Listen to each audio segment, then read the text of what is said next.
আসসালামু আলাইকুম। সবাই কেমন আছেন? সবাইকে রমজান মোবারক। ইফতারে আমরা যত আয়োজনই করি না কেন, একটা খেজুর খেয়ে ইফতারের সময় এক গ্লাস পানি খেলে আলহামদুলিল্লাহ তৃপ্তি হয়। আল্লাহ সবার রোজা কবুল করুক। তারপরও রমজান মাস আমাদের রহমতের মাস, বরকতের মাস, মাগফিরাতের মাস। এই মাসে তো আমরা আনন্দ করে কিছু আয়োজন করা হয় ইফতারে।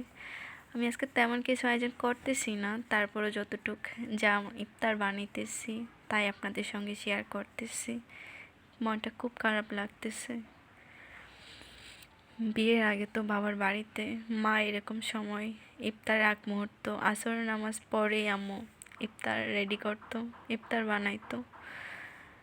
আমি আর ভাইয়া ইফতার ড্রয়িংয়ের মধ্যে সাজাইতাম, ইফতার সব কিছু রেডি করতাম। ভাই বোনে খুব খুনসুটি করতাম, আবার একসাথে ইফতারও করতাম। ইফতারের আয়োজন নিয়ে কে কোনটা সাজাবে, কে কোনটা রেডি করবে, এগুলো নিয়ে ভাইয়ের সঙ্গে অনেক মারামারি, অনেক ঝগড়া হতো।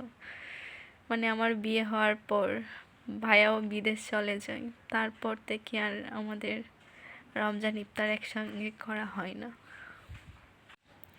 আসলে সেই রমজান মাস, সেই দিনগুলোকে খুব মিস করি।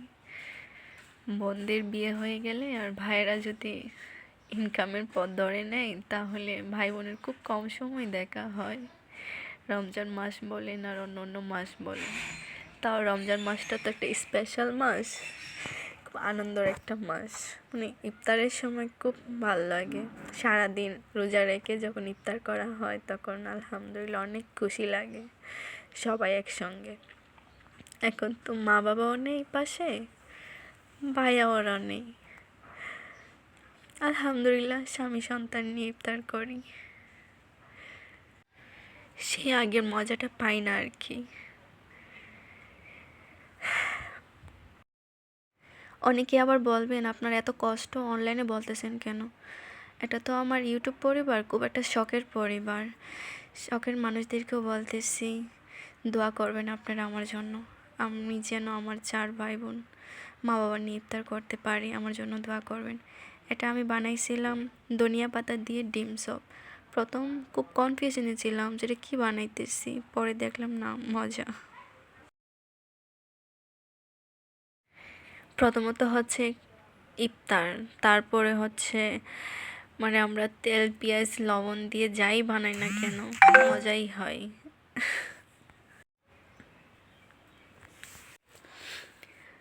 2019 সাল থেকে ভাইয়াদের সঙ্গে ইফতার করি না, দেখতে দেখতে কতটা বছর হয়ে গেল।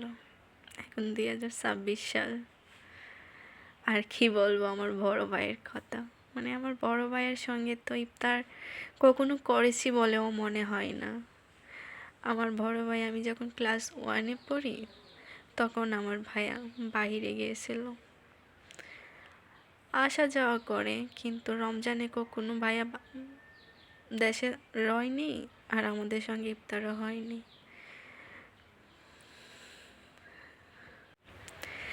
জানি না এই দিনগুলো কবে হবে।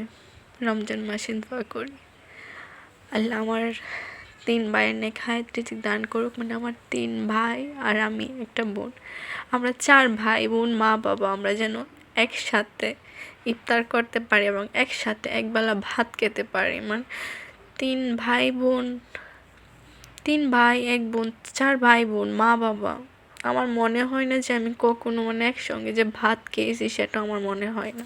এত ছোটোবেলা আমার ভাইয়া বাইরে গিয়েছিল, তার মধ্যে আরেক ভাইয়া চলে গেছে, তার মধ্যে আবার এক ভাইয়া আসে আরেক ভাইয়া চলে যায়, এইভাবে করতে করতে 3 ভাইয়াই বাহিরে। আমিও থাকি আবার শ্বশুর বাড়িতে, শ্বশুর বাড়ি থেকে এখন হাজব্যান্ডের সঙ্গে বাসাতে। এইভাবেই যাচ্ছে দিন।